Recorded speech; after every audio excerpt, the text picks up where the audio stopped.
Hey, everybody. Welcome back to another episode of Brilliantly Resilient Live. We are here with our new friend and soul sister, I think, Stephanie Olson. We are so excited to have Stephanie with us today. Not only is she I want to say a thought leader and a resilience expert and just a really motivational and inspirational person, but she has a special interest that Kristen and I have been talking about, and we really want to get interested and folks interested in this and behind her project, and it's called the Set Me Free Project, and we will talk about that and dive into that soon. So Stephanie, thanks for joining us. Thank you for having me. I'm so excited. Yeah, we're so happy to have you here.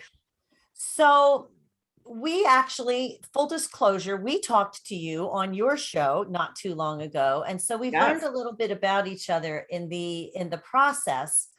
And we talk about this reset, rise, and the reveal of your brilliance. And we always talk about the reset begins with that sucker punch or that train wreck. And you have had quite a few of those. So take us through your story, where your origin story, and how you evolved into this amazing woman you are today.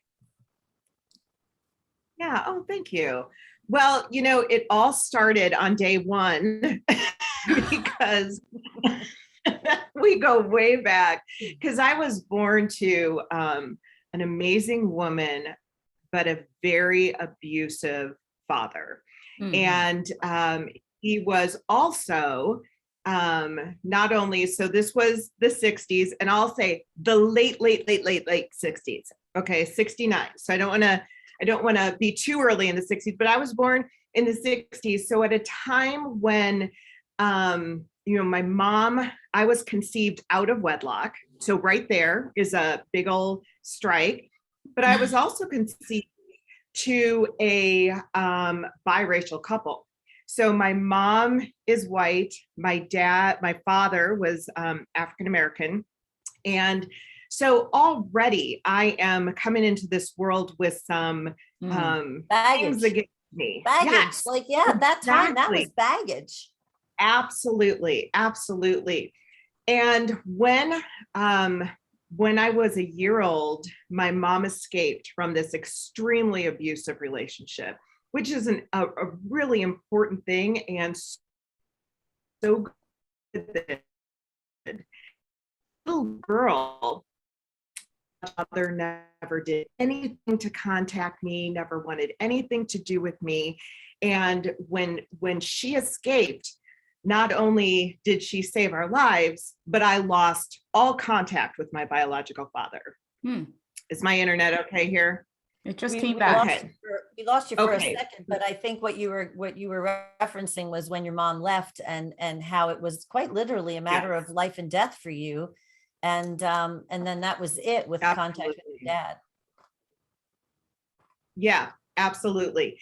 And so, what they say with trauma and the abandonment of a parent is that it is so severe, the trauma that happens during that time. It's extremely severe, but I don't think we always recognize it as the severity it is, because it almost is so commonplace, which is really, really sad. So for years, I wanted to be daddy's little girl. I wanted, I always thought, gosh, if my own father doesn't love me, I must not be very lovable. If my own father doesn't find worth in me, I must not have worth. And so that's where I really started my journey. Now, we moved in with my grandparents and they were wonderful, but gosh, there's just no, how do you overcome something like that? My mom got married to my dad when I was 6 years old, who adopted me. And I always make a distinction between my father and my dad, because anybody who is a sperm donor can be a father, but it takes a special man to be a dad. Yeah. And he was wonderful, but still just not able to really give me what I needed necessarily in that. So spent years just trying to find that worth. And I was the biggest cliche, looking for love in all the wrong places. And that was me. I mean, and spent years with eating disorders, just trying to get control of my life. But it was the drinking that really hit home for me. And I started drinking in high school at a very, actually, I have to tell you this story because it's kind of humorous. When my grandparents every day would have a Manhattan, 4 o'clock every day. This is just what they did. And every day at 4 o'clock, I would go to them and say, I want the maraschino cherry out of the Manhattan. And they would give it to me. Now, I could have a maraschino cherry out of the fridge, but it was the maraschino cherry out of the Manhattan that I always wanted because that tasted really good. But what I realized much, much later in life, when I started to drink my very first drink or drunk, I blacked out. So that's kind of an indicator there might be a problem. What I realized that I didn't drink like my friends. Just like I really craved that maraschino cherry out of the Manhattan, I craved alcohol much differently than they did. And I always looked forward to my next drunk, just always looking for that. And so high school, college, the college parties turned into the college bars, and there were not college bars, shouldn't be college bars, right? But regular bars for people of age.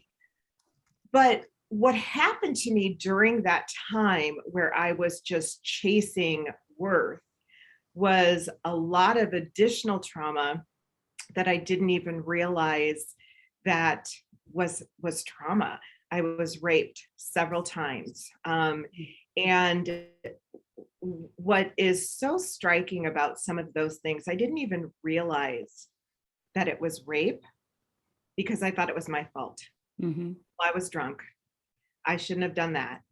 And, coming out of that world and into the work that I do right now, it wasn't until I was doing this work as an adult that I realized, oh my gosh, that wasn't my fault. Yeah. So a lot of trauma through that. Met a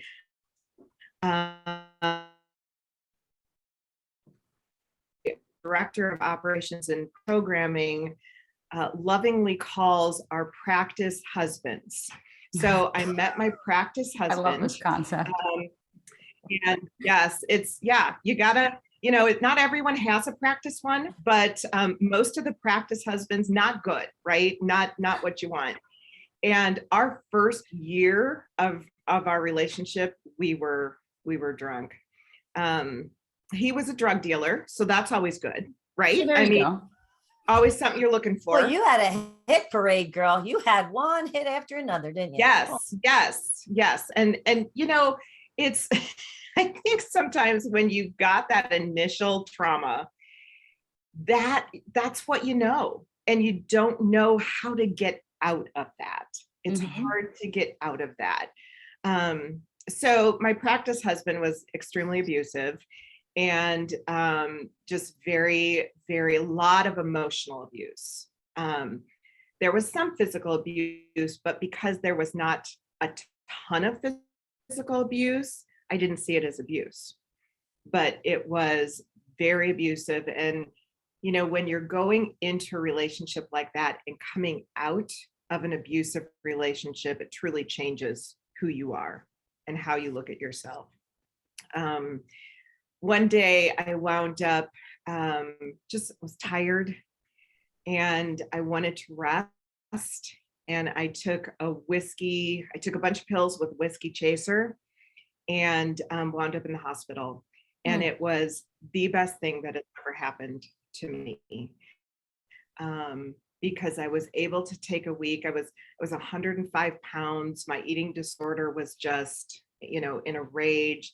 I was drunk all the time. And it took that time in the hospital to really look at what was going on in my life and say, okay, is this what I want?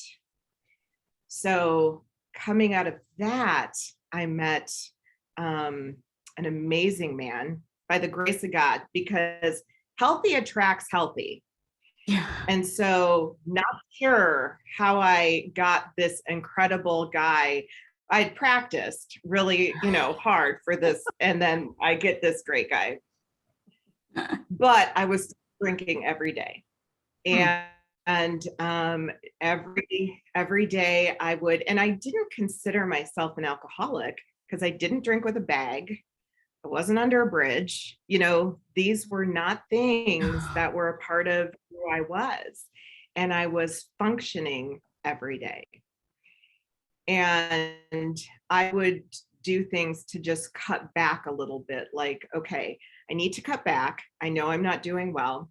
So I'm only going to drink when we're out. And then we'd go out every night. Oh. Or, well, You followed or your rule. I'm only, that's right. I'm a very committed person when it comes to things like that. I'm going to be very, very loyal to my plan. But that wasn't working. So I said, I'm only going to drink very special occasions. And then there'd be a good Oprah on. And hey, that is special. Hey, That is special enough. Now, was the new man, was he realizing that this isn't the way that people live and act? Was he saying anything? He was telling me he didn't like to babysit me. Yep. And there were little things like that. We fought a lot during the first year of our marriage. We got married and I was still drinking, and we fought a lot. And of course, I did not recognize that any of this might be due to the alcohol. But when we finally had our daughter, and we went through a lot of trouble there, but when my daughter, I put her to bed and not remember. I mean, I would black out almost every night. Oh my gosh. And put her to bed and wake up and think, oh my gosh, did I put her pajamas on? I didn't remember. And I woke up to her room, and all over her changing table in her crib was red wine, all over. She slept in it all night long. Oh. And that wasn't even enough. That wasn't even enough to get me to stop. But one day, I realized I cannot do this anymore. And I called AA to see how I could cut back. They don't do that. I was going to say, well, I'm kind of thinking they said we don't do the cut back. We do the cut off. You're done. Yes. If I had known that, I probably would not have called them. But it was just through a series of the right people in the right places, and just amazing support that I got sober, and truly changed my life. So that's me in a nutshell. In the very beginning, you were saying that you were chasing worth. Was that, as you look at your entire journey to sobriety, was that what you were still doing, and has that changed, or is it still something that you're struggling with? That's a great question. Yes, I will say that's exactly what I was doing. I wanted to feel value. I wanted the pain to stop. I wanted to numb it. And that was a big part of it.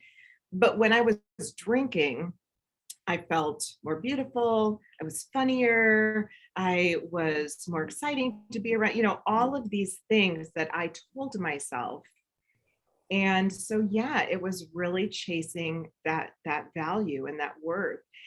And today, now, and I do have a very strong faith in God. And so a lot of that value and worth comes from my faith. And, but today I recognize, even though, yes, I do struggle with that, just as a human being, to sometimes say, yeah, okay, I did that, or I did a good job, or I do have value, and not feeling like a imposter sometimes in my own life. Mhm. That's just, I think, normal.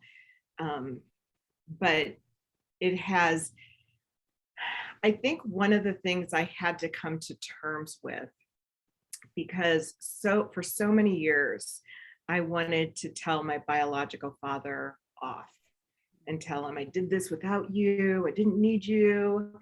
And what I realized was, instead of trying to chase down those feelings of abandonment, Mhm. I needed to embrace the people around me who loved me. Mhm. And that's what I did. My dad, who adopted me when I was 6 years old, who, raised me as his own, embrace him as somebody who did see my value, who did see my worth.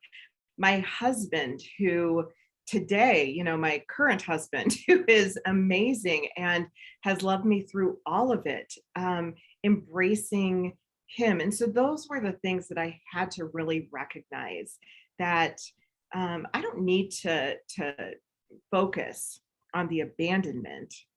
I can focus on the people in my life that really care and make a difference. And my husband, I told you, my husband and I fought for the first entire year of our marriage. And when I quit drinking, the fighting stopped. And I remember thinking, Mm. wow, he has changed through all of this. Yes, he has become a much stronger person through my sobriety. Why would I think that had to do with me? The delusions that we kid ourselves with. It's just and we can continue that along, for forever. But you Yes, know what? One of the things that you said just struck me so much when you talked about what you're focusing on. Kristen and I talk about this all the time. And it's, you can choose to live in the abandonment, or you can choose to just visit it. We say, are you right. just visiting that place of pain, or are you living there? Are you unpacking your bags and staying there? And the downside of it is, we all have those negative things. But if we choose to stay there, as you rightly pointed out, look at what we're missing. Look at what is around us that we're missing. So you've been sober for how long now? Um, okay, I always have to do the math. I'm a year younger in sobriety than my oldest daughter. So I've been sober for 19 years now. That's amazing. Congratulations. Thank you. Congratulations. I know what that is like. As I said, we talked before, and Yeah. my son's history with substance abuse. So I know that every day is a celebration, but that truly is worthy of recognition. So Thank you. then you became an advocate for a lot of people who could not advocate for themselves. Yeah. I want to talk about both parts of your mission, your speaking in general, but I also really want to make sure we get into the Set Me Free project. So take us on the journey of how you started speaking, and where this interest in the Set Me Free project came to be. You bet. Well, I did start speaking out of that, and really wanting people to know a life of victory, and things like that. So that's how I started speaking. And I worked with women in the area of addiction and Mhm. homelessness and domestic violence for years. And I was also speaking in the schools with youth on healthy relationships. Hmm. And so was doing that, was very happy doing that. Did not need to change anything. And then one of my coworkers said, we should really help sex trafficked victims. That's a quote. That's what she said, having no idea what that meant. And in my mind, that meant, somebody is, it's the movie Taken, somebody gets kidnapped, shipped overseas. And I thought, yeah, well, we can help those poor women. That was my mindset. And then we started research what trafficking really looked like. And it blew our minds, because it did not look like we thought it did. It was happening in our own community, in our own backyard, and our kids were the targets. And that's what I really recognized. And when we researched further, we realized, gosh, it really has nothing to do with kidnapping. The majority of trafficked individuals are never kidnapped, but it's about building relationships, and most often on social media. And so when we recognized that, we thought, oh my goodness, we need to do something about this, because I had been speaking into schools. And so I had a lot of connections with amazing educators. And I was able to bring this to them. And within 2 months, and this is what I always say, it was just a God thing, because within 2 months, from the time that we started the conversation to the time that we were in schools, I mean, that was just 2 months. That's unheard of. Yeah. Unheard of. And what I saw in curriculum was a lot of fear-based curriculum. Like, oh my gosh, because trafficking is a horrible thing and it's a scary thing. But we've learned that fear doesn't help people overcome. It's not fear, it's empowerment. And so as I wrote the curriculum, I wrote it with the foundation of, you have an intrinsic value that no one can change. Let's just start there. And sex trafficking is just a symptom, just like alcoholism, drug addiction, anything else, of not recognizing that intrinsic value. That's the bottom line.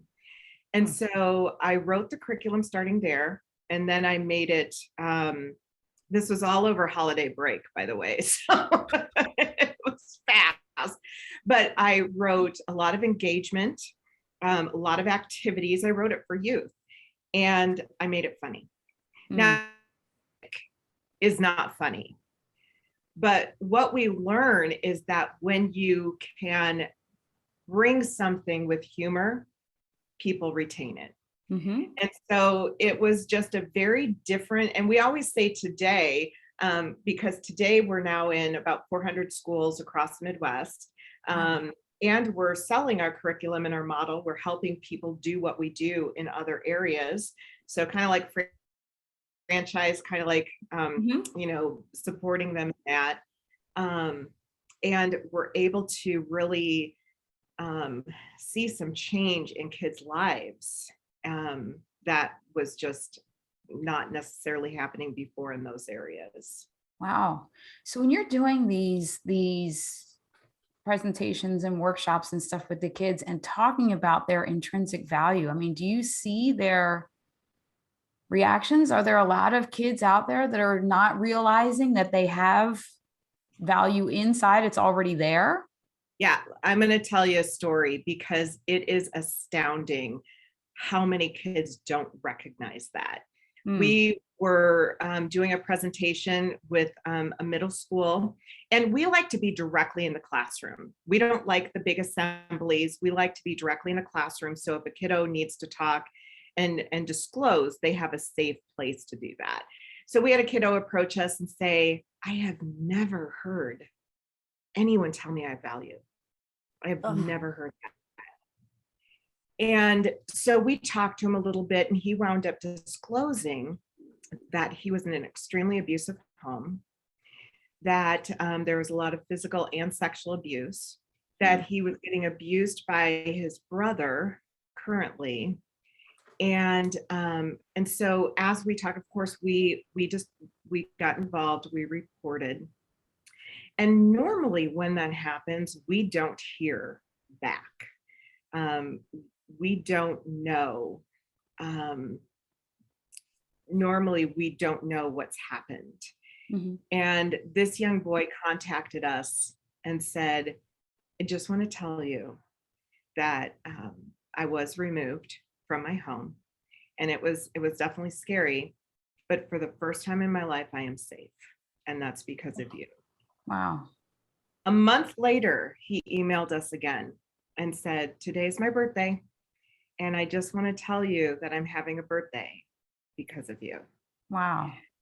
So there are so many kids that have never heard they have value, that have never heard that they're loved beyond anything else.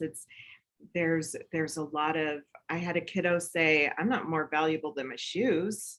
I mean, these are some of the things they think about themselves. And so it is such an important message that all of our kids, and frankly, us adults, also need to hear. Yeah. I love that you're doing that, because our systems, and it's a whole nother show that we can do, but the systems are failing the kids so miserably. But this is the missing piece, because even if the system is working in their favor, if they don't have it in themselves to say, okay, this is going to be hard, this transition, like that kiddo did, Right. but I'm worth it. Right. Because then that's when you see that it's just never going to. And if they don't have, like I talked with a lot of people, I did a lot of research just for a whole different thing on if there is that abusive parent, like how do you possibly, and everybody said, as long as there's somebody in the kid's life that's stable and can, almost make up for it, or a safe place to go. But there's so many kids that don't have that, because those abusive relationships, it has destroyed the entire support system around that kid. Yes.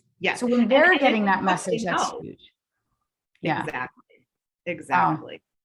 So here's one of the things that struck me. Kristen and I were actually talking about this yesterday when we were talking about this interview coming up, and we were talking about the whole idea of sex trafficking. And I think movies like the movie Taken have really done kids harm in a sense, because they think if you aren't kidnapped and shipped off, then it's not that. Right. And I think that, being able to talk to these kids and shine a light on it, and at the same time disabuse them of the idea that what's going on is on some level normal. Right. And then empower them, because if they don't see that extreme in their lives, they just, well, that's not what that is. So, exactly. I mean, I think that's an important part of educating people as well. Like, just when you say that, sex trafficking is going on in our own backyards, most of us think, how is that even possible? So right. How is that even possible? Like, what does that even look like in our suburban, like, perfect neighborhoods that we think nothing bad happens in? Yeah, that's an excellent question, because that's exactly what happens.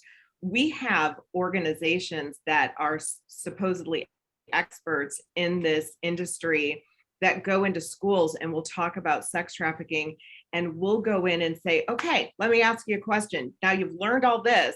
Do you know you're at risk? They have no idea, because it's this sensationalism that is so exciting. And what's actually happening and what it looks like is traffickers will find somebody that they consider vulnerable. Now, vulnerabilities are something we all have. They're not necessarily weaknesses. We can be vulnerable because of our age. That's not something we can control. But there are vulnerabilities like poverty or mental illness, things like that. But there could be a vulnerability like, I'm on social media and I just told everybody I'm mad at my mom, and boom, somebody swoops in and sees that and takes advantage of that. So traffickers groom our kiddos. And grooming our kiddos. So let me just define human trafficking really quick, and then I'm going to go backwards. So human trafficking is the buying and selling of a human being for the personal profit or gain of another through force, fraud, or coercion.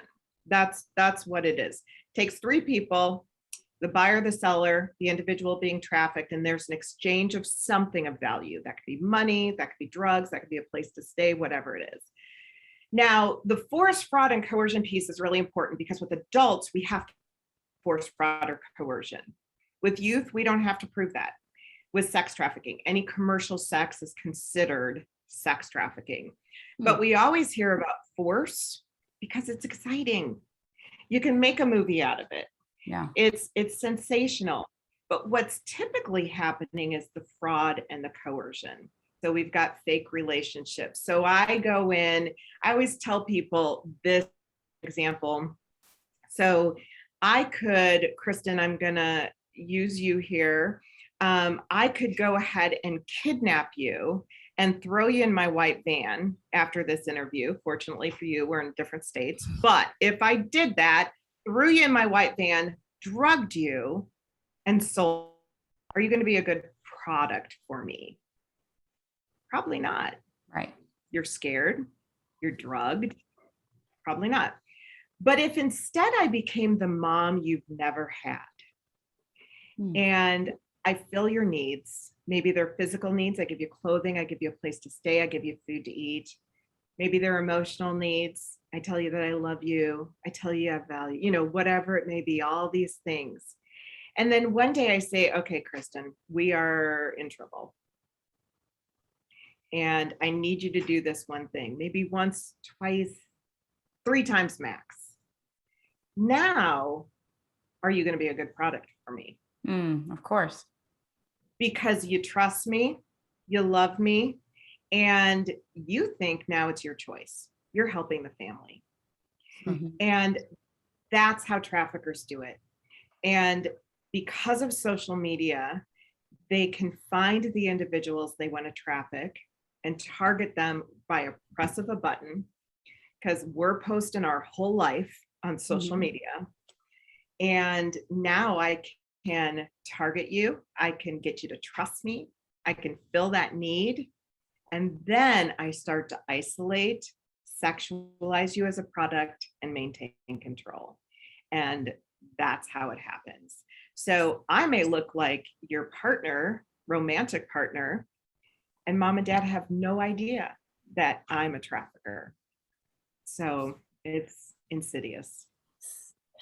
That's a perfect word for it. It's terrifying to think that the vulnerabilities that every teenager has are compounded so exponentially through social media, and complete strangers can find that weak point and go in and help and attract these kids.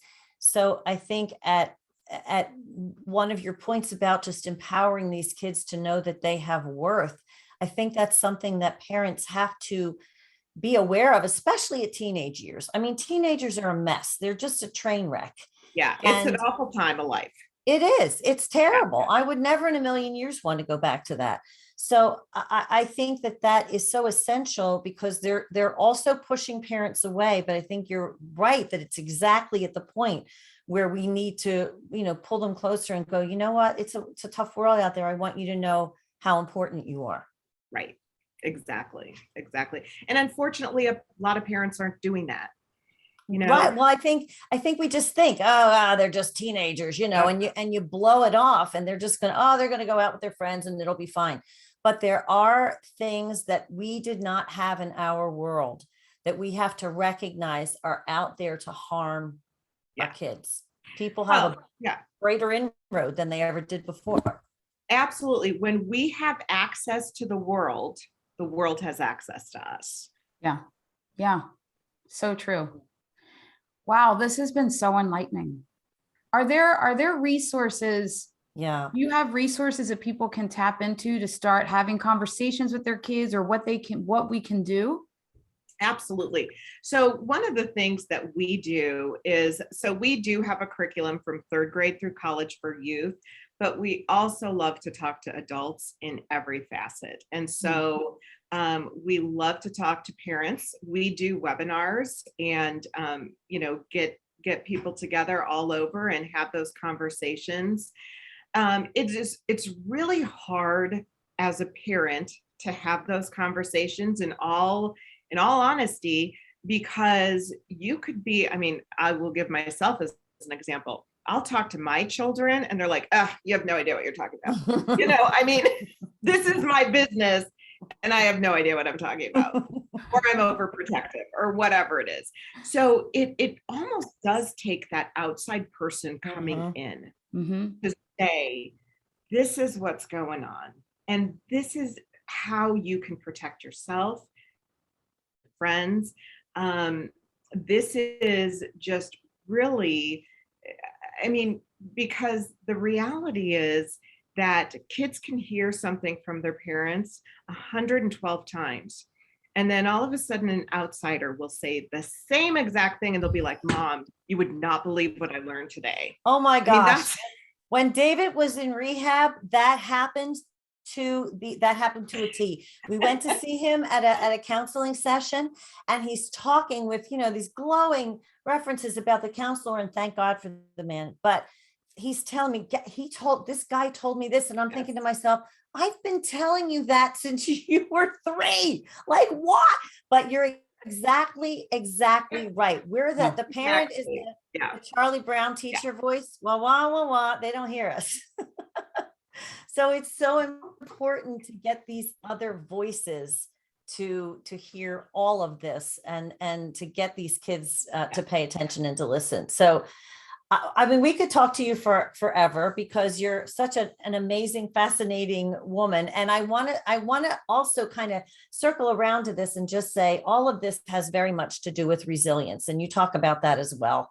And we haven't named it necessarily in this conversation, but everything that you've talked to us about is about being resilient and about finding that power and that worth within yourself.